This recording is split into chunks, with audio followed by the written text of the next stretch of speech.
పేరు వెల్లి హరిప్రసాద్, మాది రాజన్న సిరిసిల్ల జిల్లా. నేను చేనేత కార్మికుని. సీతారాముల కళ్యాణానికి గత 3 సంవత్సరాలుగా ప్రత్యేకమైన చీరల నుంచి భద్రాద్రికి అందించడం జరుగుతుంది.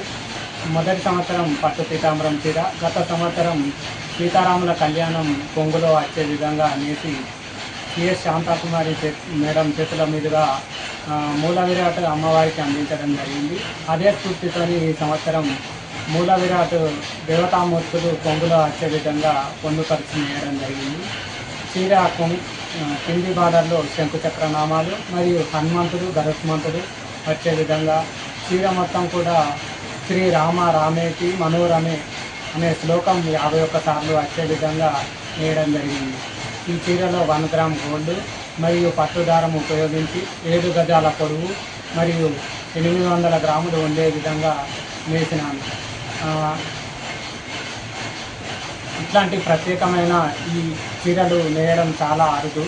వాటిని ప్రభుత్వం గుర్తించి దేవాదాయ శాఖకు కొనుగోలు చేసి దేవాదాయ శాఖకు అందించాలని కోరుతున్నాను. అంతేకాకుండా ప్రతి సంవత్సరం సీతారాముల కళ్యాణానికి భద్రాద్రికి పట్టు వస్త్రాలు నేసే అవకాశం మా సిరిసిల్ల నేతన్నకు కల్పించాలని ముఖ్యమంత్రి రేవంత్ రెడ్డి సార్ గారిని కోరడం జరుగుతుంది. ఎందుకంటే ఇక్కడ నేత కార్మికులు ఎంతో కళా నైపుణ్యం ఉన్నది. అటువంటి వారిని గుర్తిస్తే చాలా బాగుంటుంది. ఇలాంటి అరుదైన అవకాశం మాకు కల్పిస్తే కూడా గుర్తింపు ఇచ్చినట్టుగా ఉంటుందని కోరుతున్నాను.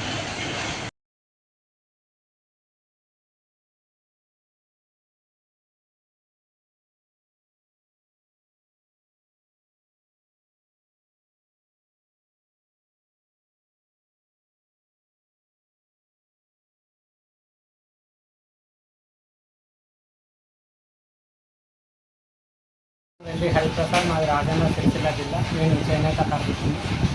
సీతారాముల కళ్యాణం సందర్భంగా సీతమ్మ వారికి బంగారు పల్లి చీర నేయడం. గత 3 సంవత్సరాలుగా నేను సీతారాముల కళ్యాణానికి భద్రాద్రి టెంపుల్కు ప్రత్యేకమైన చీరలు నేర్చుకున్నాను.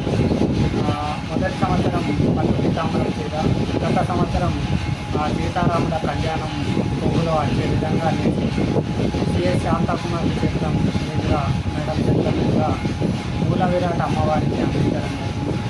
అదే స్ఫూర్తితో ఈ సంవత్సరం కూడా చీర కొంగులో మూల విరాట్ స్వామివారు అమ్మవారు అంటే గర్భగుడిలో ఉండే దేవతామూర్తులు కొంగులో వచ్చే విధంగా పొందుపరిచి వేయడం జరిగింది.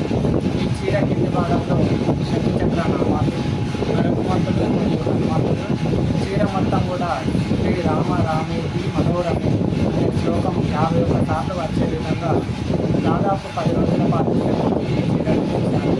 ఇది 1 గ్రామ్ గోల్డ్ మరియు పట్టుదారం ఉపయోగించి 7 గజాల పొడవు మరియు 800 గ్రాములు ఉండే విధంగా వేయడం విశేషం. ఈ ప్రత్యేకమైన ఇలాంటి దేవతామూర్తులు ప్రత్యేకమైన చీరలు వేస్తున్నందుకు ప్రభుత్వం ఈ ప్రత్యేకమైన చీరలను ప్రభుత్వం కొనుగోలు చేసి దేవాదాయ శాఖకు అందించాలని కోరుతున్నాను. దాంతోపాటు ప్రతి సంవత్సరం భద్రాద్రి సీతారాముల కళ్యాణానికి ప్రత్యేకంగా మా సిరిసిల్ల నేతన్నకు ఈ కళ్యాణం పట్టు వస్త్రాలు వేసి అవకాశం కల్పించాలని శ్రీ ముఖ్యమంత్రి గారు రేవంత్ రెడ్డి గారిని కోరుకుంటున్నాను.